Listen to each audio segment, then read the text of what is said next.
Mamoun, petite silhouette que j'aime, ne pleure pas le bonheur perdu. Tout bonheur terrestre n'est qu'un pré qui s'échappe un jour. Mais s'il est vrai amour, comme le nôtre, c'est pour se préserver dans la main de Dieu. C'est lui qui nous le rendra plus qu'intact, clair comme le cristal, neuf comme le matin. Tu verras, Mamoun, nos yeux ne se quitteront plus. Je suis ton amour du ciel, ton Arnaud.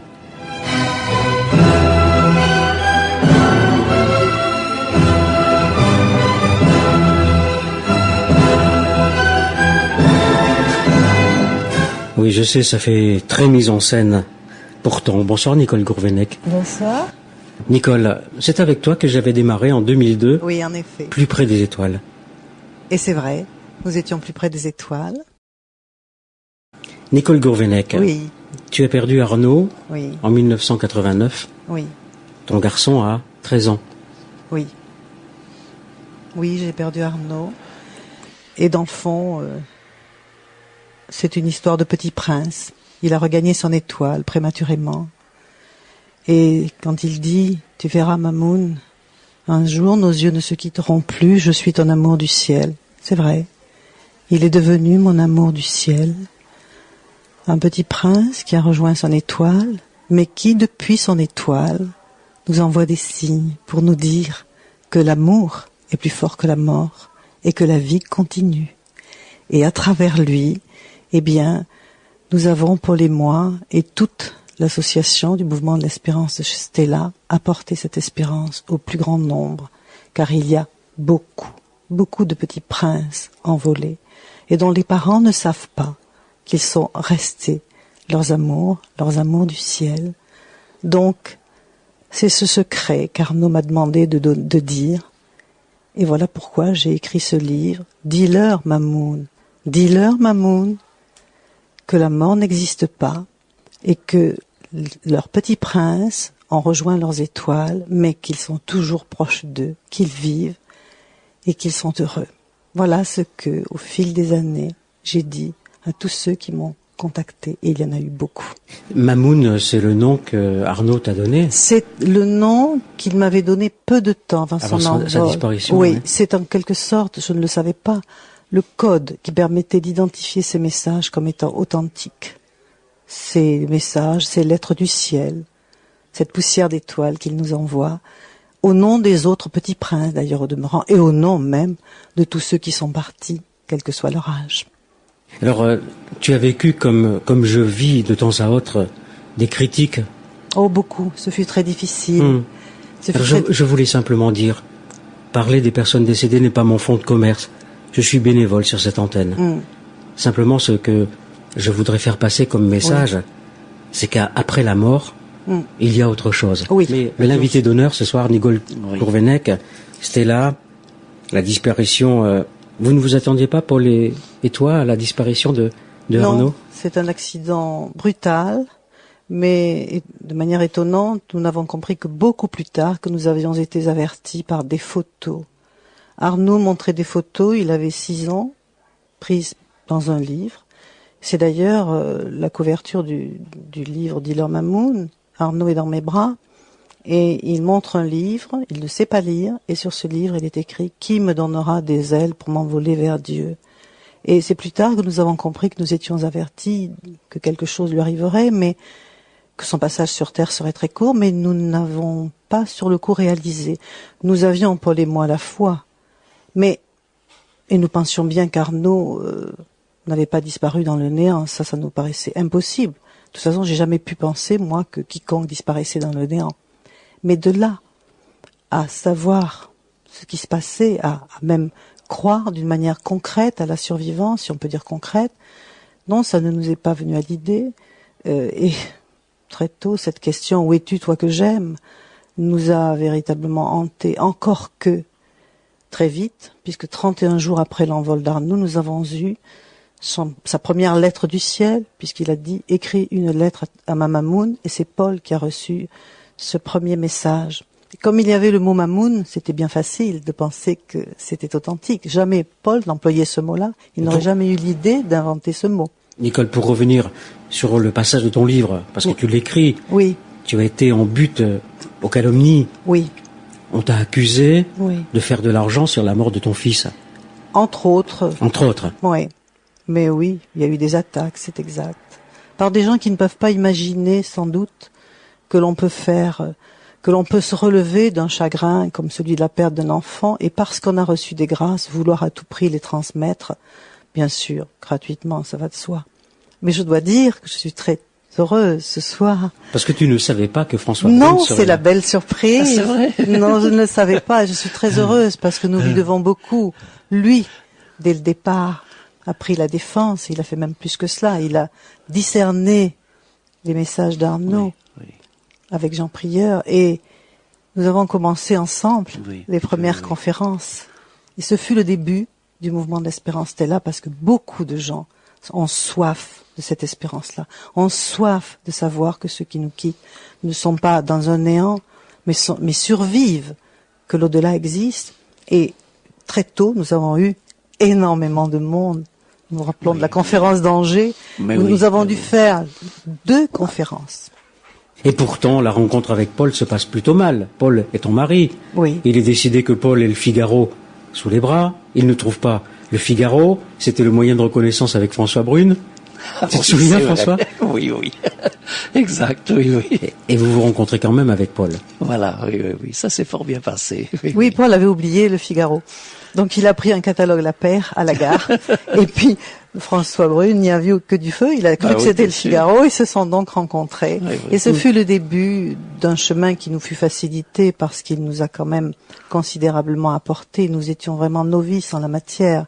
Et les premières conférences ont tout de suite amené beaucoup de monde.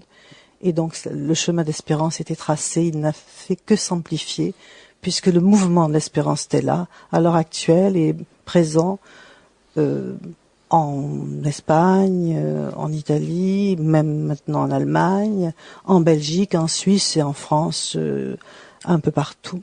Il y a beaucoup, beaucoup, beaucoup de monde. Mais c'est un chemin difficile. C'est même étonnant que ça ait démarré si vite, finalement. C'est très étonnant. Ça montre à quel point il y a une attente. Oui, exactement. Parce qu'autrement, les gens ne viendraient pas. Exactement. Et tous ceux qui sont au courant, et notamment ceux qui ont perdu un enfant, sont transformés. C'est une forme de consolation qui va au-delà de tout ce qu'on peut imaginer, parce que très vite, quand on pense à ce qu'on a perdu, surtout un enfant, en se disant mais il est vivant. Tu permets que je demande à celles et ceux qui s'interrogent, mais comment peut-on faire du fric après la mort d'un enfant? Évidemment que non. La question ne se pose même pas. On peut en faire après la mort de l'abbé Pierre. Mais oui, Bien de livres d'en sortir. mais bien sûr. Mais un enfant, Pas un enfant. la chair de sa chair, le sang de son On sang. donnerait tout pour ne pas perdre son enfant, tout. Est-ce que le jour où Arnaud est parti, Nicole, Oui. dans quel état d'esprit étais-tu, toi, professeur? J'étais tétanisée par le choc. Complètement tétanisée. Je ne pouvais plus ni boire ni manger. Je crois que je n'existais plus. Au fond de moi, quelque chose s'était envolé. Que j'ai retrouvé dans les cieux. Je l'avais perdu sur terre. Je l'ai retrouvé dans les cieux. Mais qu'a-t-il vécu de particulier, Arnaud, pendant ce court temps de vie terrestre? Il a connu l'amour. Vraiment, il était un être qui ne savait qu'aimer. Il aimait beaucoup, il était d'une pureté totale et il se donnait, je dirais, naturellement aux autres. Et c'était un enfant qui avait une curiosité tous azimuts, il était très très très doué. Et il aimait Jésus. Si petit. Oui. J'ai toujours vu. Oui. Tu es catholique? Oui, Oui. mais ouverte. C'est-à-dire? C'est-à-dire que pour moi, celui qui aime est en Christ, tout simplement. Être chrétien, c'est savoir aimer. Tout simplement. Donc, Alors, pour moi, c'est pas parce qu'on est pratiquant, c'est Ouais. parce qu'on sait aimer qu'on est chrétien. Sinon, on ne suit pas le chemin du Christ. Dieu aime, à travers Christ, aime tout le monde. Et veut sauver tout le monde, d'ailleurs, par Christ. Donc, pour moi, si l'on aime Christ, on est dans l'amour. Et si on est dans l'amour, on est en Christ. Voilà. Ça dépasse les religions, ça dépasse tout. Le Christ, il est pour tout le monde. Christ, champion de l'amour, voilà. Et il est beaucoup question dans ce livre que tu viens de publier aux éditions Fernand Lanor, Nicole Gourvenec, il est beaucoup question du message christique. Alors tu sais comme moi, comme ceux qui nous écoutent, qu'il y a à boire et à manger. Il y a aussi à vomir. Quel est ce message? Quels sont ces messages christiques? Vous avez tous les deux votre micro ouvert, François Brunet et toi Nicole. Oh ben, il est toujours facile de prétendre que les messages que l'on reçoit sont christiques. Ça fait bien, hein. C'est quelque chose qui fait vendre, donc tout le monde essaie de se revendiquer comme messager de Dieu, bien entendu, et messager du Christ. Alors il y a à voir après ça ce qui vient vraiment de Dieu et de Jésus-Christ, ce qui est vraiment se conforme à sa volonté et à sa pensée. À ce moment-là, c'est la qualité du message qui permet de faire la différence. C'est la même chose dans tous les domaines. Il y a des vrais mystiques, il y a des faux mystiques, il y a des vrais miracles, il y a des faux miracles, il y a de vraies apparitions, de fausses apparitions. Et les forces du mal existent aussi, elles essaient partout de semer le trouble. Et le meilleur moyen, bien entendu, c'est d'essayer de se confondre avec ce qui est authentique. C'est évident. Les forces du mal seraient plus fortes actuellement? Enfin, quand je dis actuellement, depuis longtemps. Oui. Je pense qu'à l'heure actuelle, les forces du mal se déchaînent, d'autant plus que cela vient du Christ. Donc, un message christique est automatiquement attaqué et subit vraiment, progresse très difficilement. C'est un des critères. Mais, s'il est vraiment du Christ, rien n'empêchera sa progression. Comment savoir qu'il vient du Christ? Oh ben, il y a des grâces. Et puis il y a une pureté, il y a une beauté. On ne peut pas se tromper quand on lit les textes qui sont des messages christiques. Ils sont très beaux. François Brune. C'est la qualité du contenu. Et là pour le discerner. D'ailleurs, oui. Dès le début, il les a discernés. Dès le début, bien sûr. Oui. Bien sûr, c'est la qualité du contenu. Voilà. Quand je pense à une certaine revue qui diffuse continuellement des messages de Padre Pio, mais si on a lu quelques lignes de Padre Pio, c'est du feu, tandis que ce que l'on déverse sous le nom de Padre Pio, c'est de l'eau tiède. Bon, et c'est la même chose pour les soi-disant messages christiques qu'on reçoit de tous les côtés. Tu es remonté comme moi, François Brune, hein, par rapport à tous ceux et celles qui s'inspirent de Padre Pio et qui ne l'ont jamais rencontré. Maintenant, il va être soulagé parce qu'on va avoir un tas de messages de l'abbé Pierre. Hein. Oui. Il va devenir bavard maintenant. Ah oui, c'est sûr. Tout le monde va en recevoir. Oui. Qu'a-t-il de spécial, Arnaud? Je pense qu'il était très... Du temps de son existence terrestre. De spécial, je crois qu'on ne s'en est aperçu qu'après, puisque j'ai écrit sa biographie, qui s'appelle Mon petit Icare. Je ne sais pas trop comment j'ai pu commencer à l'écrire, puisque je l'ai commencé 3 jours après son envol. Et je l'ai écrit dans un état étonnant, parce que je revoyais la vie d'Arnaud hors du temps, comme sur un écran panoramique, que je n'avais même pas besoin de prendre de notes. Tous les souvenirs me revenaient comme si c'était inscrit dans ma mémoire. Non, pas dans ma mémoire, au-delà de ma mémoire. Mais quelle est la preuve, quel est le signe intangible qui t'a fait comprendre que les messages que tu recevais étaient les messages de ton petit garçon? Oui. D'abord, je connaissais très bien Arnaud, je travaillais avec lui puisque je suis professeur, je surveillais ses devoirs, etc. Donc, je reconnaissais la patte d'Arnaud, mais alors à la puissance évidemment-cielle, d'une part. Et d'autre part, quand Mon petit Icare est sorti, chose étonnante, il s'est passé un phénomène, un genre de petit miracle. Un cœur s'est inscrit sur la couverture. Un cœur ineffaçable, dans la matière, sur un. Donc on ne pouvait pas penser que c'était à l'imprimerie, que ça s'était passé à la procure. Ils étaient en vente, les livres, et sur un des livres s'est inscrit ce cœur. Nous l'avons fait authentifier.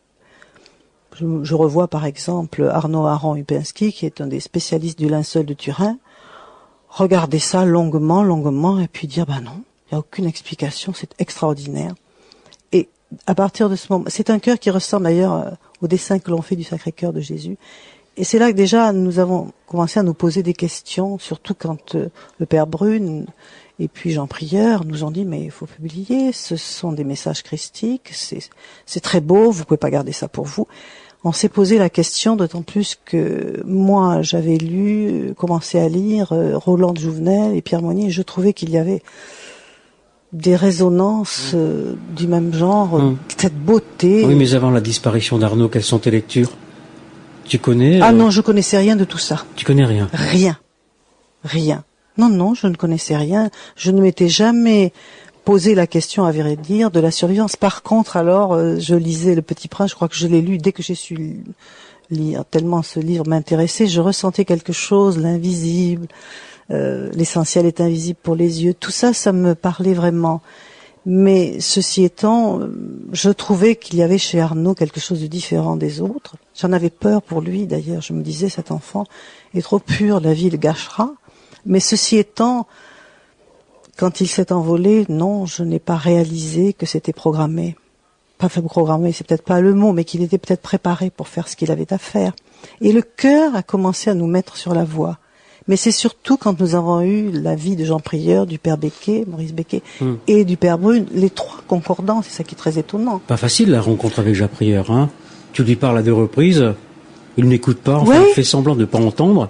Oui, Ouais. et puis quand on lui montre la photo, il dit mais cet enfant était prédestiné, vous ne voyez pas. Et chose étonnante, le père Becquet dit la même chose, et ils sont venus tous les deux à la maison, et ils ont tous les deux été stupéfaits de voir comment ces messages évoluaient, parce que aucun cerveau humain ne pourrait évoluer à ce rythme-là. C'est invraisemblable quand on y réfléchit. En tout cas, c'est pas naturel, c'est surnaturel. Un enfant de 13 ans, aussi doué soit-il, ne peut pas aller si vite dans son évolution, et un adulte non plus d'ailleurs. Mais peut-on penser que la souffrance d'un père puisse produire des lignes comme celles que je vais lire? D'abord, parole d'Arnaud, message d'Arnaud, tome 1, page 46. Oui, dès le début donc. D'abord, j'ai eu le regret du contact physique perdu avec vous. Les premiers temps, cette impuissance à communiquer tant avec le corps qu'avec l'esprit était difficile. Puis le bonheur du contact de nos âmes a tout supplanté. Ma Mamoune, dis-lui bien qu'elle est tout à fait dans la bonne voie. Sa façon de m'aimer est très sensible à mon être, me fait exister parmi vous fortement. Et c'est vrai que durant son sommeil, je viens l'embrasser de toute mon âme. Et il rajoute, je t'aime. C'est vrai. Et à ce moment-là, petit à petit, s'installe une Mais autre... pour répondre à ma question, Oui. est-ce que la souffrance du papa Oui. peut lui faire écrire des phrases comme celle-là? Non, c'est sûr que non. Non, c'est sûr que non. Paul est un esprit très rationnel, et en outre, sa formation n'est pas littéraire puisqu'il a un DESS de droit. Donc c'est un juriste. Jamais je ne l'ai vu écrire des choses pareilles. Et au fur et à mesure que ça se développait, c'était impossible de penser que c'était lui. Si ça avait été moi au début, on aurait pu penser que si c'était moi qui avais reçu les messages, que c'était moi, parce que je suis littéraire de formation. Et j'ai toujours écrit très facilement. Mais ça n'est pas moi, donc on ne pouvait pas me soupçonner, comme on avait soupçonné Marcel de Jouvenel, c'était pas moi. Mais je voulais dire, parce que c'est important que ceux qui ont perdu un être cher, un enfant, je voulais dire que à partir du moment où on lâche prise au physique de son enfant, et où on se dit il existe autrement dans un corps, dans le corps spirituel dont parle saint Paul, s'établit de nouveau une relation. Et petit à petit, la communion devient tellement intense que on existe avec son enfant et on vit autrement, mais on vit presque d'aussi près. Mais c'est un contact d'âme à âme. Et on acquiert soi-même un sens spirituel qui fait que l'on est capable de comprendre, de ressentir des choses de l'au-delà, tout simplement. Mais tu ressentais les bisous d'Arnaud? Il est venu, effectivement, et ça je voudrais que ceux qui nous écoutent le sachent, il est venu m'embrasser, ça n'a pas été possible tout de suite, j'avais trop de souffrance, mon corps était trop douloureux. Mais il est venu, j'ai senti, oui, c'est très étonnant, le contact de sa peau contre la mienne, et j'ai senti son corps spirituel, et à ma grande surprise, ça n'est pas complètement immatériel, c'est une densité différente de celle du corps physique. Il l'écrit. Mais c'est pas vaporeux comme on le croit. Et c'est vrai que durant son sommeil, oui. Je viens l'embrasser de toute mon âme. Oui, voilà, c'est ça. Mais c'est un contact extraordinaire. Parfois, ça va jusqu'à des effusions. Alors là, on a un bonheur, je crois pouvoir le dire, encore plus grand que celui que l'on a quand on embrasse son enfant physiquement. C'est extraordinaire dans le fond, c'est merveilleux. Il faudrait le dire, moi je voudrais le clamer.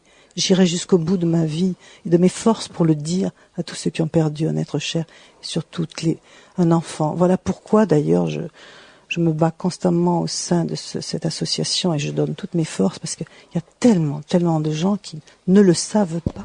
Et quand je le leur dis, c'est merveilleux. Ça transforme leur chagrin.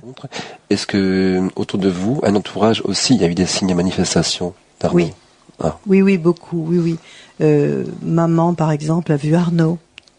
Cadeau. Et elle m'a dit, mais tu sais, j'ai vu Arnaud, il n'avait plus de lunettes. Et ça, c'était évidemment l'authentification, voilà, elle ne le savait pas. Arnaud qui écrit, enfin qui dicte, je n'ai pas de lunettes car je ne suis plus myope.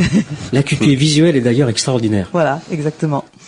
Oui, mais même au sein du mouvement d'Espérance Stella, il est apparu à des amis Stella, parce que nous sommes une vaste communauté. Alors expliquez-moi tous les trois.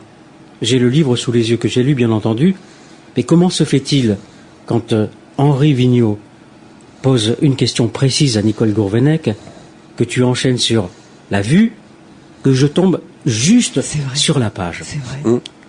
Ah oui, voilà. C'est un signe. Synchronicité. Voilà, exactement. Oui, je vous ai interrompu tous les deux, mais je serais toujours étonné de ces synchronicités. Et pour dire à l'instant ce que vous avez expliqué à l'instant par rapport à la vue, donc que les lames de l'autre côté n'aient plus de lunettes et n'aient plus d'handicap, c'est évident. Ils retrouvent leur corps de lumière, leur corps spirituel, sans handicap. Exactement. Celui qui garde son handicap pendant quelque temps, apparemment, serait celui qui n'arrive pas à comprendre son état pendant quelque temps, simplement. Voilà, donc il faut du temps simplement pour l'âme. Mais ce qui est remarquable d'observer, et moi je l'ai constaté depuis tellement d'années, c'est la facilité, en général, bien souvent, on peut dire à un pourcentage très très élevé, du dégagement de l'âme des jeunes. Ils ont une facilité pour très vite progresser. C'est très juste, ça.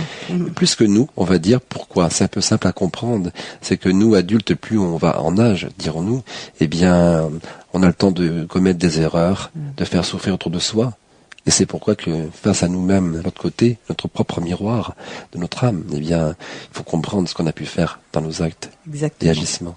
Oui, la résurrection immédiate d'un enfant est très rapide. Oui. Il le dit d'ailleurs, il dit elle est à l'égal d'un saint. Plus un enfant part jeune de la terre, évidemment, plus son parcours est facile. En outre, il s'adapte très vite, ça aussi c'est frappant. Exactement. Quand on lit les premiers messages d'Arnaud, il est absolument enivré par ce corps. Il est heureux. On pourrait dire en termes terrestres, il gambade. L'âme libérée. Oui, il a l'âme libérée et ils n'ont pas de pesanteur, des restes de pesanteur terrestre, des restes de lambeaux de chair qui s'accrochent.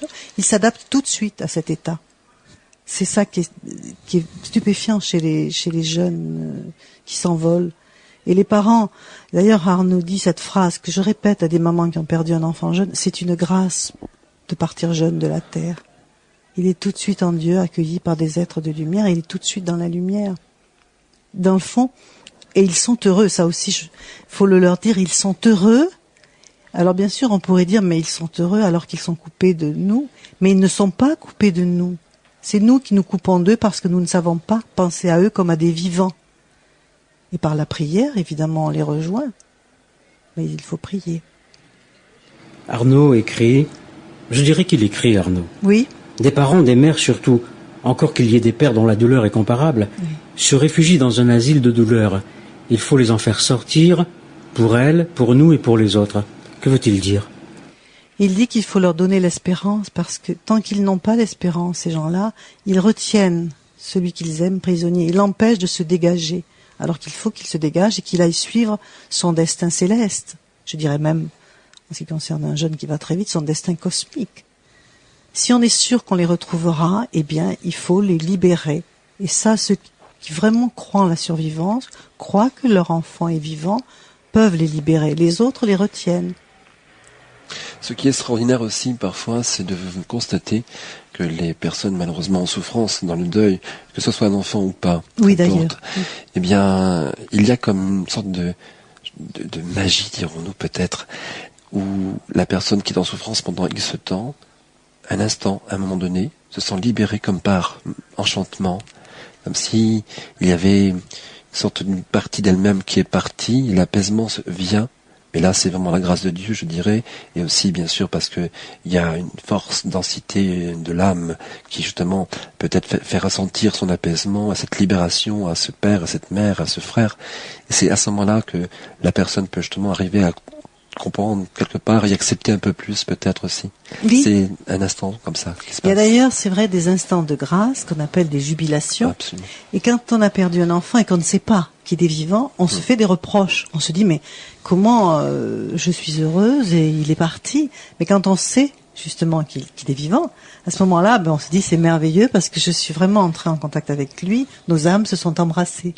C'est pour ça il y a tout un apprentissage, toute une éducation qu'il faut faire aux gens pour leur permettre de comprendre que celui qu'ils aiment, que ce soit un enfant ou un adulte, est vivant. À partir de ce moment-là, évidemment, le contact peut s'établir et les grâces arrivent. C'est un grand cheminement, une quête pour l'évolution de tout à chacun. Et oui. C'est pour ça que et chacun témoigne en même temps de son parcours, oui. En fait. Et ces êtres qui sont dans cette recherche-là à travers le deuil d'un proche, eux-mêmes font partager parfois, et même souvent à leur entourage, oui. Et qui eux-mêmes aussi vont arriver aussi à se révéler à quelque chose, exactement. Tout doucement.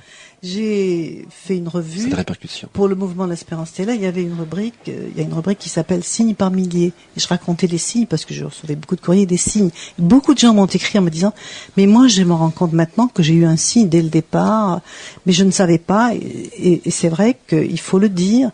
Il faudrait vraiment que ce soit connu. Cette chape de silence est véritablement catastrophique. Je pense que vous avez... Ah oui, là, l'Église ne joue pas son rôle, hein. Il n'y a aucun doute. Nous nous décarcassons les uns et les autres à le dire. Particulièrement en France, hein. Je tiens toujours à insister là-dessus. Hein. C'est vrai. Ils sont pas du tout bouchés comme ça en Italie ou en Espagne. Et en Belgique non plus. Oh non, en Belgique, non, c'est déjà un autre monde. C'est vrai. Il est un message d'Arnaud qui va apporter un peu plus de lumière. Voilà ce qu'il dit. Les grâces de Dieu sont sur terre, ont leur contrepartie de difficultés. Le mal est toujours en éveil, prêt à la riposte. Ainsi, mes parents chéris que j'aime tant, vous verrez, il n'y aura jamais bien longtemps de calme dans votre monde. Et mon Dieu, vous serez toujours tourmentés.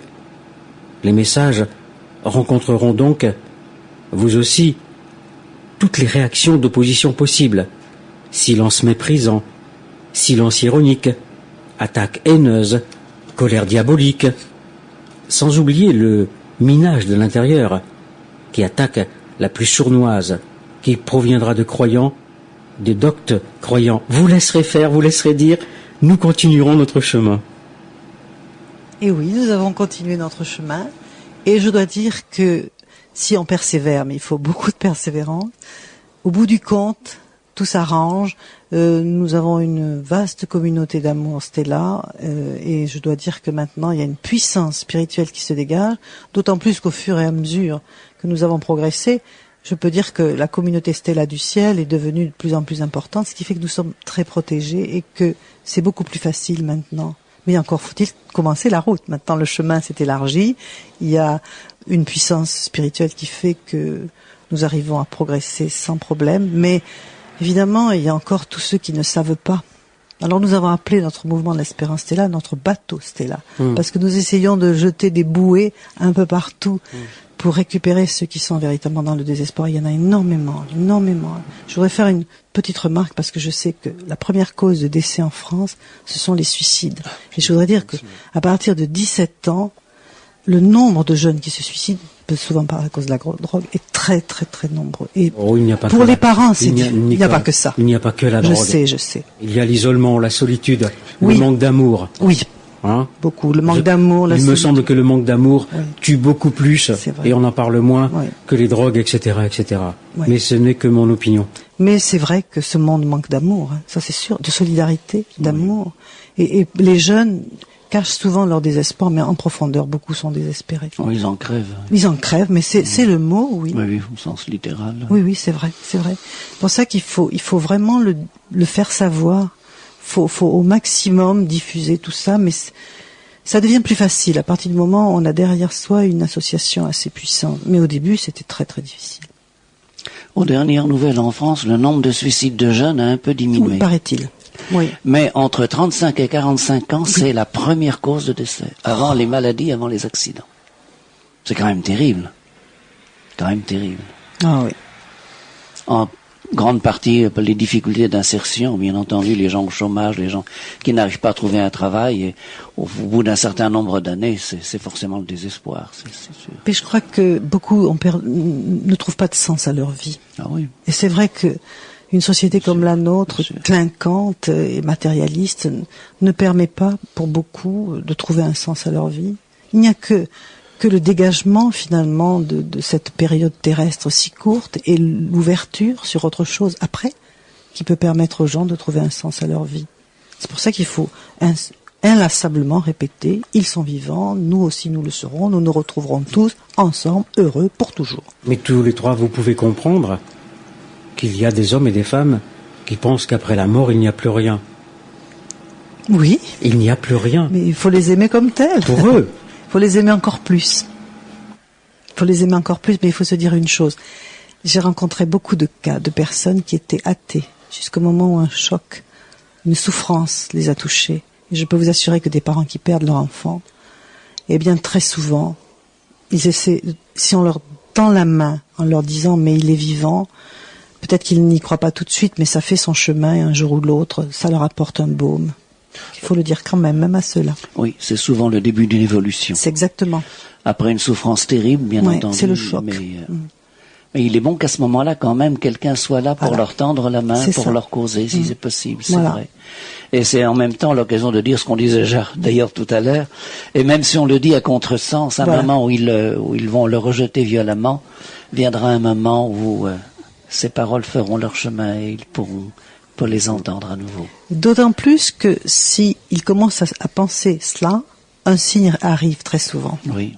Et à partir de ce signe, aussi insignifiant soit-il, d'ailleurs aussi petit soit-il, c'est le début du chemin. Il y a eu énormément de guérisons comme cela au MDE Stella, énormément. Parce que nous, nous accueillons tout le monde. Nous ne posons aucune question. Tout le monde. Je réponds à tout le monde. Qui a en mémoire cette phrase de Jean ? La vérité vous rendra libre. Et voilà. Très bon. C'est ça. Mais il faut que les gens soient libres, justement. Oh oui. Pour pouvoir s'ouvrir. Si on les ferme, si on les renferme, ils ne peuvent pas s'ouvrir. Donc c'est à Nantes, le 11 décembre, tu ne donnes pas l'année, Nicole Gourvenec, que nous nous sommes donc retrouvés avec le Père Brune. Rien d'étonnant si la salle du centre de communication Ouest qui nous accueillait a été rapidement remplie. Alors, c'est vrai que tu bourres les salles, hein, François. L'ambiance, même si elle n'avait pas la même densité spirituelle que celle d'Angers, était cependant très recueillie. Pour Paul et moi, ton mari, qui est à côté, peut-être qu'il viendra parler dans le micro, l'épreuve s'avérait difficile car nous nous retrouvions dans la ville où Arnaud avait vécu ces dernières années sur Terre. Et nous avons retrouvé à cette conférence Guillaume, ici présent. Qui est à côté de Paul. Dans une pièce à côté. Voilà. Lui viendra sûrement parler aussi dans le micro. Oui, bien sûr. Et qui est fidèle à son copain du ciel et a reçu, alors lui, une profusion de signes, tous d'ailleurs ramenant vers le Petit Prince de Saint-Exupéry. Plus près des étoiles.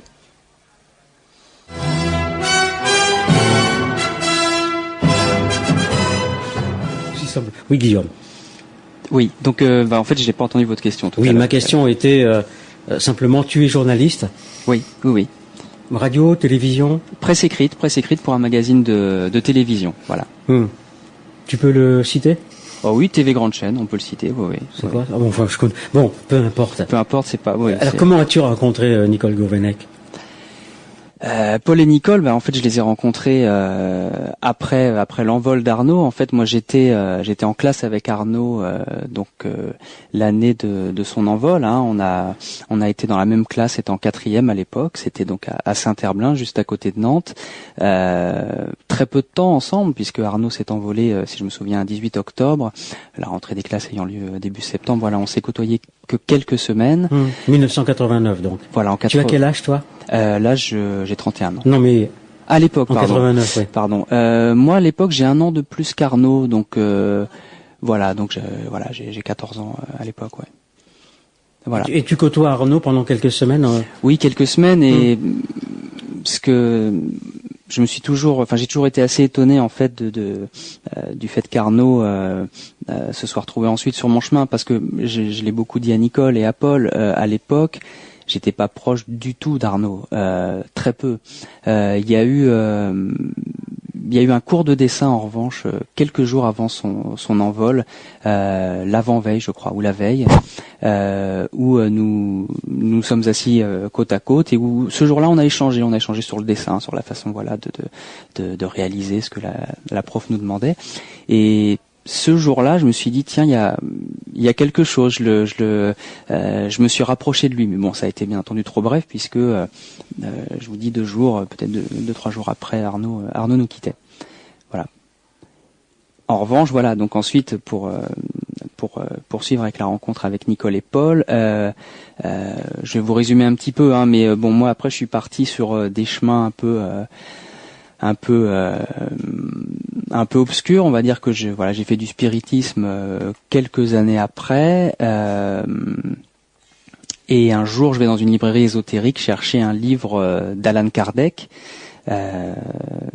voilà, donc en l'occurrence c'était le livre des médiums à l'époque ou le livre des esprits, enfin l'un des deux, et c'était à Nantes et la libraire quand je passe à la caisse me dit bien voilà, je vous glisse un petit papier bleu en guise de marque-page, vous verrez c'est une conférence qui a lieu dans quelques jours, ça peut vous intéresser. Bon, je ne fais pas attention au papier et ce n'est que quelques heures plus tard en revenant chez moi que j'ouvre le livre, je retombe sur le petit papier. Et là, je vois conférence donc avec le Père Brune à Nantes au Centre de communication de l'Ouest sur les messages d'Arnaud Gourvenec. Et alors là, la douche froide, enfin en tout cas vraiment l'incompréhension. Et c'est comme ça que j'ai retrouvé Arnaud. Autant vous dire qu'à l'époque, j'avais vraiment beaucoup de mal à croire au message. C'était tellement énorme.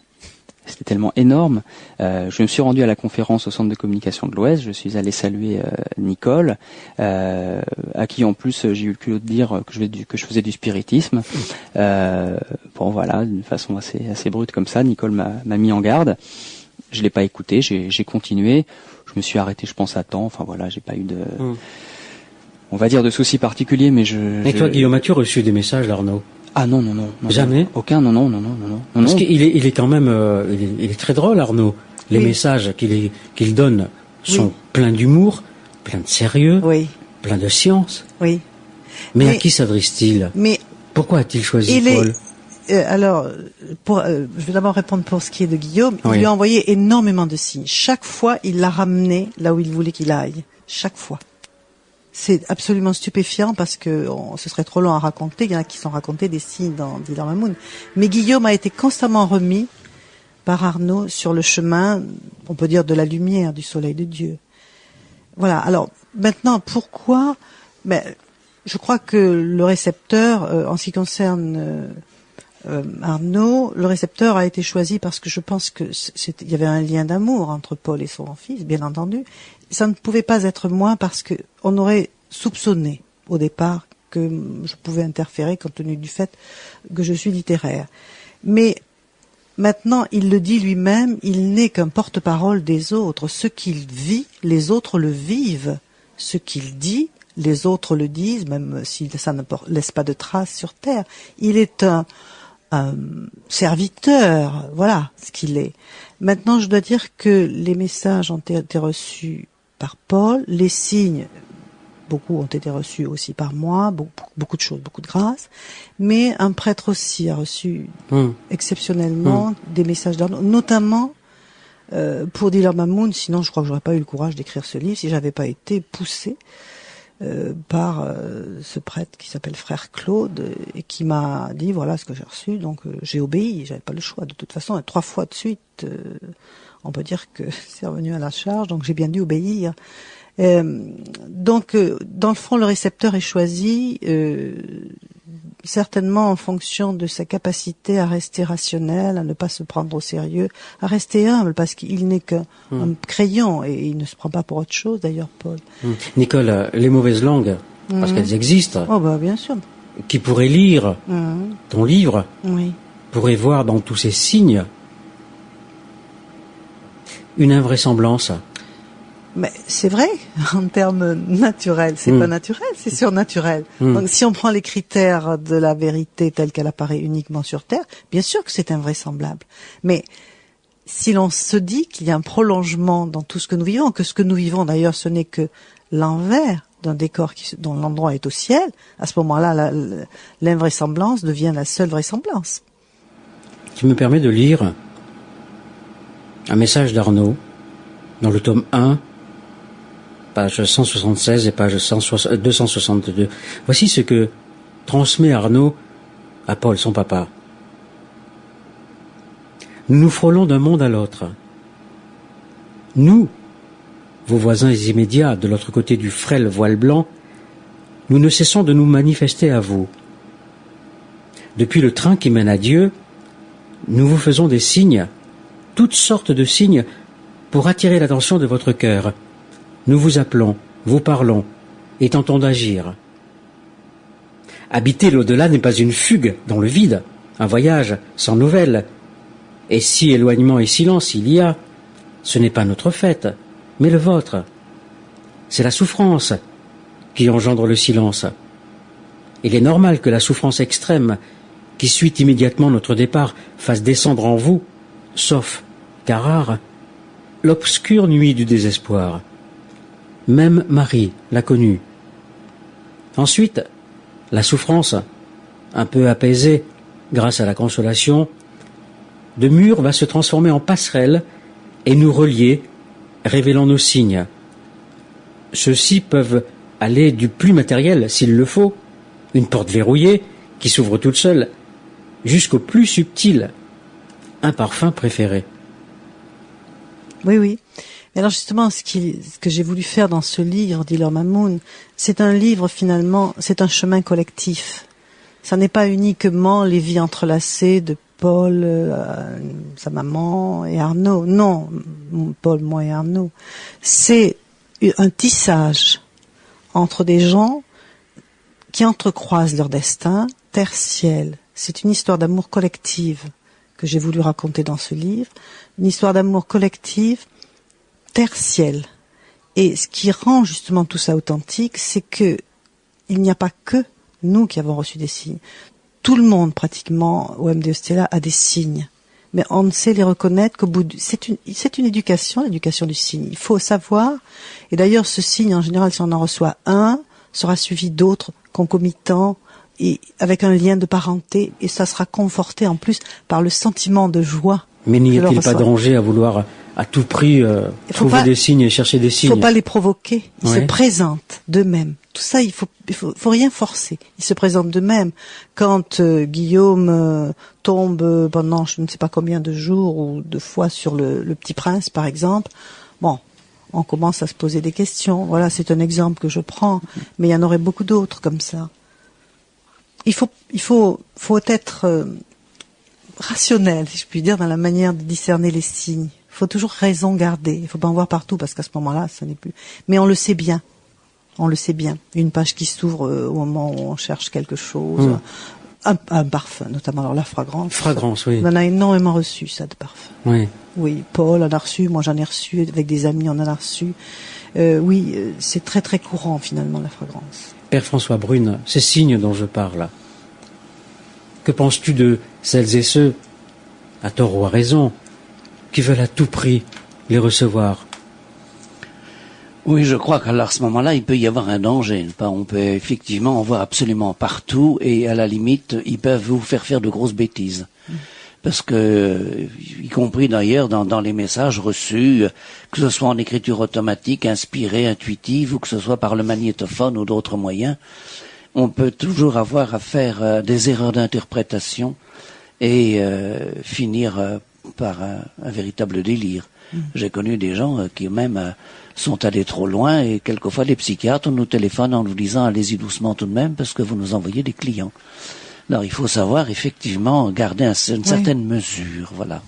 Si on s'aperçoit que ça se multiplie trop, ce qui est un danger, c'est que ça, c'est pas normal quand même à un certain degré, c'est excessif. Ils sont là pour nous aider, pour nous soutenir, pas pour nous envahir. Voilà. Dès que ça devient une invasion, il y a danger. Et à ce moment-là, il faut savoir les refuser. Mais comment reconnaître un signe envoyé par un frère, une mère, un père, un enfant? Comment savoir que c'est un signe qui vient du ciel? D'abord, on ne s'y attend pas. C'est la première chose. Attends, Il est imprévu. J'ai pas fini ma question. Pardon. Comment savoir que c'est un signe qui vient du père, du frère, de la sœur, de la mère, et que ce signe vient du ciel?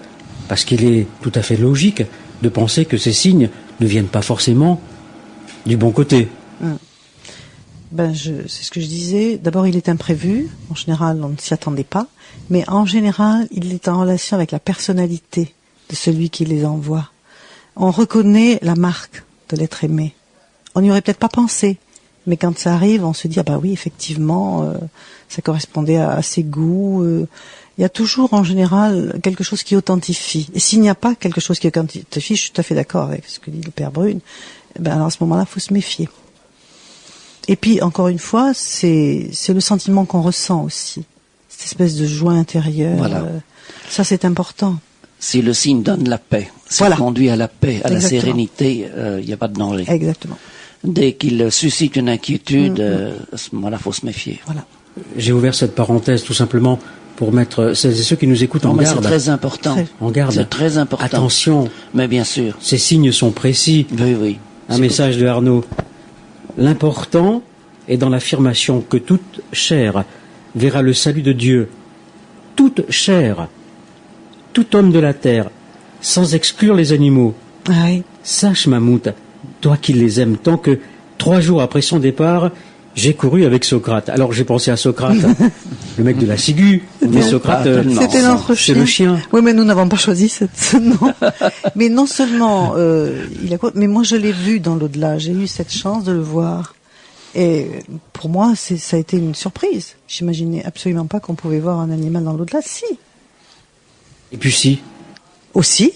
Oui, mon chat. La voie christique est la plus fragile de toutes. Et c'est aussi la plus combattue. Elle est au cœur de la guerre des étoiles. Évidemment. L'autre, il aime pas ça. C'est la voie qui fait faire le plus rapidement un chemin élevé. Vers l'amour. Vers l'amour, exactement. Ça trace un chemin d'amour. Mais l'amour, c'est exigeant. L'amour, c'est difficile. Ça veut dire qu'on se donne. Et donc, l'autre qui joue sur le désamour pour être puissant sur Terre, c'est une voie qui le dérange énormément. Donc, il y a des attaques. Forcément, c'est difficile à faire passer. En plus, c'est très exigeant, un message christique. Un vrai message christique, c'est très, très exigeant. Alors, quand on se trouve à diffuser ces messages dans une civilisation, dans une culture hédoniste comme la nôtre, c'est très difficile. Très difficile, parce que le ciel, c'est tout de même pas, comme on l'imagine parfois, comme certains l'imaginent, c'est tout de même pas la facilité. Au ciel, il va falloir faire un chemin. Tous. Petit à petit, il va falloir bâtir nos atomes de lumière. Tous les messages que Paul a reçus d'Arnaud, il n'y a jamais de colère, il n'y a jamais de jugement. Ah non, certainement pas. Mais alors, quelle leçon, hein, voilà. Au pluriel. Il n'exclut personne, il ne juge. Exclure, de toute façon, moi, si vous voulez m'en dire, c'est contraire à la parole. On ne peut pas exclure. Sinon, on n'est pas fidèle à Jésus qui dit, moi, je ne juge pas. Donc, on n'a pas à juger les autres. On ne sait pas d'ailleurs ce qu'il y a dans leur âme. Ça, c'est pas à nous de juger. Hein. D'ailleurs, c'est nous qui, plus tard, quand nous serons là-haut, nous jugerons nous-mêmes et nous dirons que nous ne sommes pas assez beaux. Notre âme n'est pas assez belle, assez blanche pour aller directement. Donc nous suivrons une voie de régénération, de construction de nos atomes de lumière. Mais je peux dire, pour avoir rencontré, on a eu quand même beaucoup d'appui, pas seulement le premier ayant été le Père Brune, mais on a eu beaucoup d'appui, notamment de prêtres et de frères, de moines. Pour les moines, ça pose pas vraiment de problème. En réalité, les messages christiques, au contraire, ils sont très tournés vers les fins dernières. Oui. Très tournés. Et je dois dire que pour avoir rencontré certains moines, même très âgés, je me dis qu'ils sont déjà des prématurés de la résurrection. Ils ont déjà constamment bien bâti leurs atomes de lumière. Et d'ailleurs, nous n'en savons rien. Il y a peut-être des gens que nous croisons et qui sont intérieurement magnifiques. On n'en sait rien. C'est une très belle expression, se prématurer de la résurrection. Oui. Mais c'est ça, les moines, bien entendu. Évidemment. Ils ont compris. Évidemment. Ils ne vivent plus déjà que pour la vie éternelle. Exactement. C'est plus difficile pour nous qui sommes du monde encore et qui sommes plongés dans le monde avec toutes ces imperfections. Aviez-vous donné, Paul, ton mari et toi, une éducation religieuse à Arnaud? Oui. Est-ce que cela pourrait expliquer ceci? Il lisait de lui-même la Bible, hein. Il soulignait des passages. Ah oui. À quel âge? J'ai toujours 7, 8 ans, 9 ans, 10 ans, oui. Ouais. J'ai retrouvé d'ailleurs dans sa table de nuit l'Évangile avec des lignes, des phrases qui étaient soulignées. Oui, pour lui c'était naturel. En fin de compte, c'était, je crois qu'après j'y réfléchis, il avait certainement déjà le contact avec Jésus. Certainement. Et puis c'était un petit peu quand même l'éducation chrétienne des familles très chrétiennes d'autrefois. Hein. C'est vrai. Je vois, moi quand même, quand j'étais préparé à la communion privée à 7 ans, Oui. eh bien, notre mère nous réunissait, c'est le jour de congé était le jeudi à ce moment-là, tous les jeudis matins, on allait dans sa chambre, elle nous lisait des passages de vie de saint ou des passages d'une version un peu simplifiée de la Bible, tous les jeudis matins.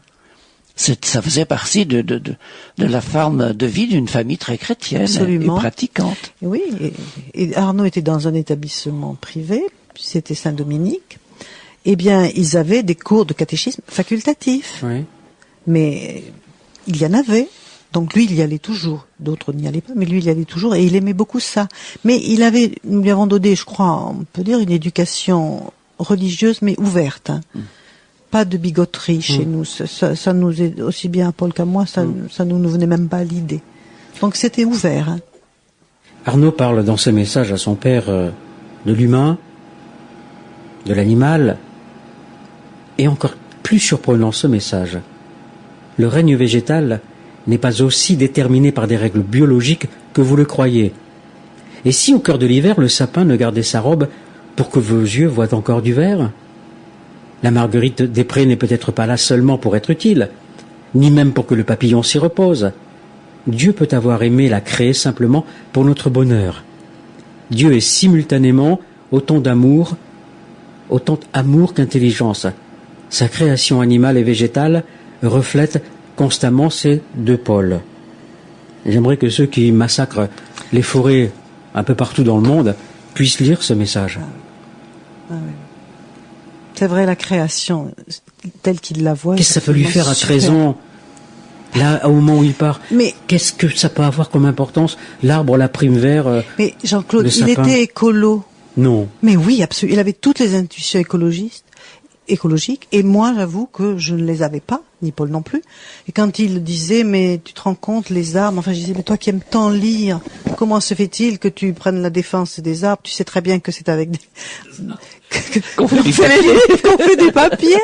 Eh ben, déjà, il avait ça. Il faut pas oublier que dès le tome 1, d'autres mois après son arrivée au ciel, il a parlé du CO2, l'émanation de CO2. Il était déjà conscient que la planète se réchauffait dangereusement. Nous, d'ailleurs, jamais nous n'aurions inventé ça. Nous ne le savions même pas, d'ailleurs. Nous n'y pensions pas, en vérité. Ah oui, il était très, très, très branché sur tout ça. Sur la nature, d'une manière générale, d'ailleurs. Mais la nature qu'on aperçoit de l'autre côté. À côté de celle qu'on voit. Voilà. Il fait des descriptions des spectacles magnifiques. Oui, mais attends, on va pas tout dire du livre. Non, non. Quelques phrases que j'ai glanées ça et là. Pardonner est la plus belle façon d'aimer parce que la plus difficile. Pardonner est la plus belle façon d'aimer parce que la plus difficile. Ouais. Ça, c'est justement, ça fait partie de la loi d'amour, ça. Il faut aimer son ennemi et tout pardonner. C'est ça d'ailleurs, être chrétien. C'est pas facile, mais c'est ça. Jésus pardonne bien. C'est une des plus belles phrases, celle-ci, je trouve. Enfin, c'est une très belle phrase. Et quand il dit aussi à propos de Jésus, si son rayon d'amour croise une larme de regret, il nous pardonne. Voilà. Oui, mais pardonne-moi, mais une fois qu'on est au ciel. Ah, je sais, c'est difficile. C'est facile de dire des phrases comme celle-là. D'accord. Tant qu'on galère là, Ouais. ici, Ouais. bah, C'est vrai. pardonner. Ouais. Mais aimer ses ennemis, c'est difficile. Ben, justement, c'est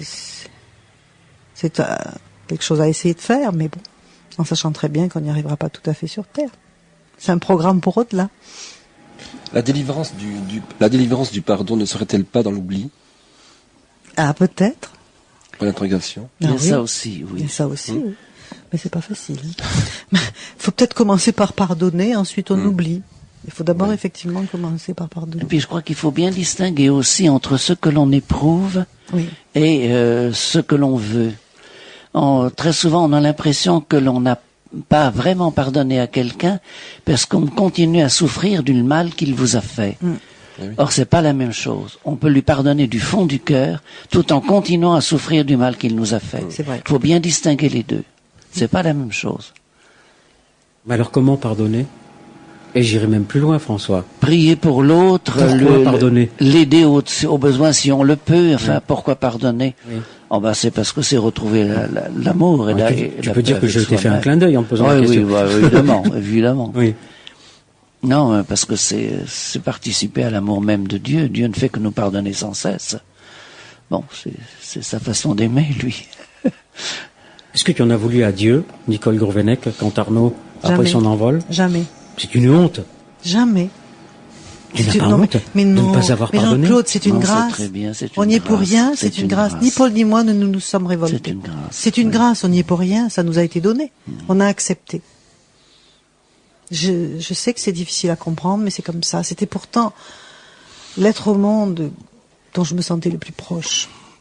La blessure ne s'est jamais cicatrisée, pour dire les Voilà, choses telles c'est qu'elles autre sont. chose, oui. Mais c'est autre chose, effectivement. Alors que je suis très proche. Mais moi, c'est un peu l'amour impossible. Moi, je suis dans un état et lui est dans un autre. Alors, on se rejoint d'âme à âme. C'est-à-dire que moi, je me hausse au maximum sur la pointe de mon âme, mais je suis loin de lui. Hein. Mais la blessure, tant que j'ai dans mon corps de chair, une mère en plus, est inscrite à tout jamais. Je ne suis pas consolée et pourtant je suis heureuse. Arnaud a été ton dernier enfant? Mon Ou tu en avais un avant? mon petit dernier. C'était le dernier, ouais. Oui, il avait 16 ans d'écart avec l'aîné et 13 ans avec le second. C'était vraiment la prunelle de nos yeux. Et depuis, l'envie d'avoir d'autres enfants? Oh ben j'avais passé l'âge quand Arnaud Ah bon, s'est d'accord. envolé. Oui. Je l'ai eu tard, enfin j'avais 38 ans quand je l'ai eu. Donc non, à perdre outre, j'aurais pas pu. Eh bien, quand Arnaud est arrivé au ciel, il a retrouvé, oui, la grand-mère de Paul, que Paul aimait beaucoup, qui s'appelait Suzanne. Mais il l'a pas du tout identifiée comme la grand-mère de Paul. Il a cru que, parce qu'elle était toute jeune, elle était plus du tout une grand-mère, elle avait retrouvé sa jeunesse. C'est ce qui nous arrivera tous. Nous rajeunirons, mais au fur et à mesure que nous nous nettoierons. Je dis que nous ferons notre lifting de l'âme. Voilà. Et Et nous donc, pouvons rajeunir jusqu'à... je pense, hein. Oh, jusque vers la trentaine, Voilà. c'est ce qu'ils On disent aura en gros. on aura tous, oui. Finalement, à l'âge du Christ, Voilà, à sa exactement. mort. Nous deviendrons beaux alors. Tout à fait. Mais nous le sommes déjà, mais Oui, voyons. mais ce qu'il y a, c'est qu'il faut que les gens, c'est que dès qu'on passe de l'autre côté, de toute façon, on n'est pas encore jeune si on n'a pas encore tout à fait nettoyé, mais on n'a plus aucun handicap physique. Voilà, C'est ça qui est tout à l'heure, c'est ça. extraordinaire. Oui. On se retrouve dans un corps où il n'y a plus du tout de blessures, de handicap. Et puis Est-ce même, on perd même les limites. Bon, On perd même les limites. Oui, parce que là, on voit de tous les côtés à la Voilà. fois. On entend des sons que nous n'entendons Eh pas. oui. On voit des couleurs que nous ne voyons pas, etc. Oui. On se déplace à la vitesse de la pensée, etc. C'est un autre monde. On parlait du regard, Arnaud dit, j'ai mes yeux pour voir, mes oreilles pour entendre, et pourtant je peux voir sans regarder. Voilà. Un autre message d'Arnaud. Sachez que le combat spirituel, terre et ciel confondus, est fantastique. Vous êtes dans l'œil du cyclone. Or, on fait son ciel comme on est ou comme on voudrait qu'il soit. C'est ainsi que les âmes molles, acceptant la théologie qui donne du ciel une image mièvre, et le diable s'en frotte les mains, car, auprès de lui, nulle troupe apathique. L'astral des spirites est prodigieusement dynamique, mais les âmes fortes se savent relier à nous, les combattants aux mains chargées d'étoiles. C'est d'une beauté Oui. et en même temps d'une simplicité. Voilà. Il n'y a pas de mots Ça, c'est la caractéristique. scientifiques, machin, tu vois. Ça, c'est la caractéristique des messages christiques. Ils sont toujours très purs. Mais leur les âmes, formulation. je garde cette phrase, elle est belle. Vas-y. Mais les âmes fortes se savent relier à nous, les combattants aux mains chargées d'étoiles. C'est pour ça qu'il faut leur demander de l'aide. Il faut vivre la communion des saints avec eux. Il y a des pauvres, il y a des gens laissés sur le chemin parce qu'ils sont dans la désespérance. Et personne n'est là. Ça, c'est plus difficile peut-être à dire. Personne n'est là pour leur tendre la main, pour vivre avec eux la compassion, les accompagner dans leur souffrance. Il n'y a personne. Hein. Sur ce terrain-là, il n'y a pas grand monde. Et Il n'y a pas grand monde. mais c'est plus difficile. C'est plus difficile. Ouvrir son c'est vrai. porte-monnaie, donner de l'argent, C'est c'est plus à la difficile. limite plus facile. Oui, oui. Mais partager la souffrance des autres, vivre avec eux leur souffrance, ça c'est difficile. Et pourtant c'est ça. Alors on a tellement peur de la mort dans notre société que, notamment quand on perd un enfant, on se retrouve seul. Personne n'est là pour vous dire, mais racontez-moi. On se détourne. Le nombre d'exemples que j'ai de personnes qui se sont retrouvées avec la perte d'un enfant et qui n'ont eu personne pour leur parler. Parce que ça fait peur. Alors déjà, si on commence à enlever la peur de la mort, il y aura peut-être un chemin qui sera tracé. Peut-être parce que beaucoup ont peur d'être maladroits aussi. C'est vrai. Peut-être. Mais enfin, on tente quand même.